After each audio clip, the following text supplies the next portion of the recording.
放課後カフェ行かね。えカフェ？ターキ決まった？このパンケーキ代で俺1ヶ月は暮らせる。まあいっか、夢やし。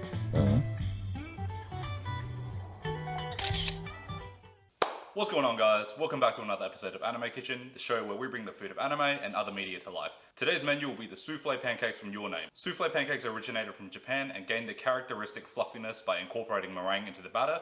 They take a bit more time and effort than your traditional pancake, so let's see if they're worth all the hype. Aprons on, let's go. To start our pancake batter, we're going to need to separate our eggs. Over a mixing bowl, we're going to crack our eggs in half, then separate them by passing the yolk between the two halves of the shell. Take your time with this process, as the last thing you want is for any yolk to get into the whites, as it can cause issues with the meringue. Repeat this process with your remaining eggs and then set the whites aside while we focus on the egg yolks. For our egg yolk batter, we're going to need to add 1 tablespoon of whole milk, 1 teaspoon of vanilla extract, and sift in 30 grams of all-purpose flour. Give this all a good whisking until thoroughly combined and all the lumps are gone. Unlike a traditional pancake batter, we're not too worried about overworking this, since we're going to be incorporating the meringue into it later to make it fluffy. Moving back to the egg whites, we're going to use a hand mixer and whisk these at a medium-low speed while adding in 1 teaspoon of cream of tartar. Beat this until nice and foamy, and then turn the hand mixer up to a medium speed and add in your sugar in a slow and steady stream.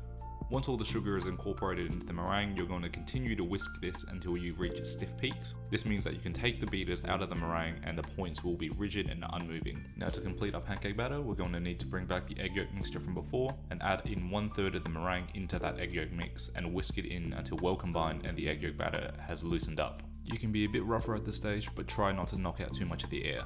Once the first third of the meringue has been incorporated and the batter is a bit more loose, you can add in the remaining 2/3 of the meringue and gently fold this in until we have a homogeneous, light golden and thick batter. Heading over the stove, we're going to heat a non-stick frying pan on the lowest heat possible, add in 2 teaspoons of vegetable oil, and then using some paper towel, spread this evenly across the pan. After letting the pan heat up for an additional minute, we're going to add in 1/3 of the batter using your method of choice. I'm using a piping bag for a bit more control. You could also use an ice cream scoop, ring molds, or just eyeball it, depending on how evenly you want your pancakes to be. Either way, cover the pan with a lid and then we can start playing the waiting game. Now, the cooking times for these guys will vary based on the size of your pancake, your frying pan, your stovetop, and about 3.5 million other factors, but they should take about 5 minutes per side. After 3 minutes, we're going to lift the lid and add in 2 teaspoons of water around the pancake to help with the cooking, then cover again and cook for the remaining 2 minutes.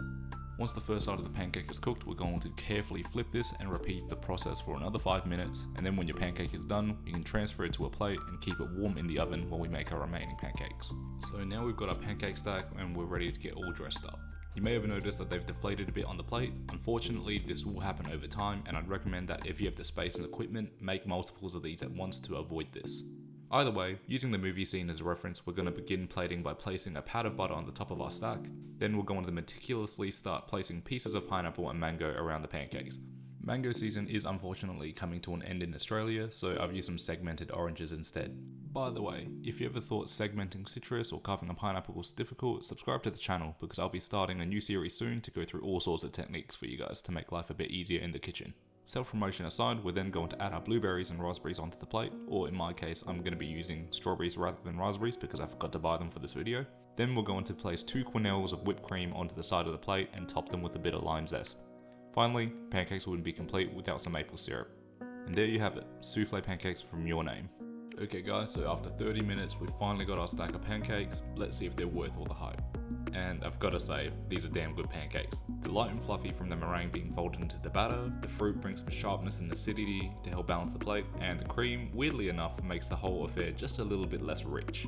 Again guys, I really need to emphasize just how airy these pancakes are.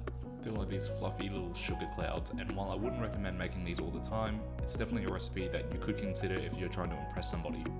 As always guys, thank you so much for watching. Drop a like and share the video if you enjoyed it, and subscribe to the channel for more food from anime and other media in the future. With My Hero Academia Season 4 almost drawing to a close, join me next week as we recreate Shoto Todoroki's favourite food, soba, the cold kind. Until then, roll up your sleeves, slap on an apron, and I'll see you in the anime kitchen. Peace.